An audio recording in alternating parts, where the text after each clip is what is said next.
आइ हम अहाँ सबके बरसाइतक फकरा बता रहल छी।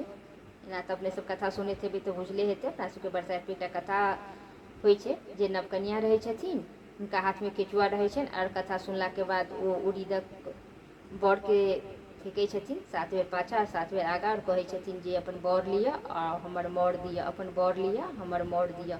ओ 7 बेर कहै छथिन उड़ीदक बेसनके जे बर बनल रहै छै तकरा। और जे इम्हरका सुहागिन रहै छथिन ओसब बरक पात खोटै छथिन, जे पूजासँ पहिने एकटा ओ माथ तरमे और एकटा पैर तरमे देने रहै छथिन। तऽ माथ तरसँ पत्ता निकालि कऽ खोटै छथिन 3 बेर और कहै छथिन अपन बर लिअ हमर मर दिअ, अपन बर लिअ हमर मर दिअ। तऽ ओ बरक पत्ताके कहै छथिन 3 बेर और जे पहिला बेर पूजै छथिन बरसाइत ओ 7 बेर उड़ीदक बरके कहै छथिन अपन बर लिअ आ मर दिअ।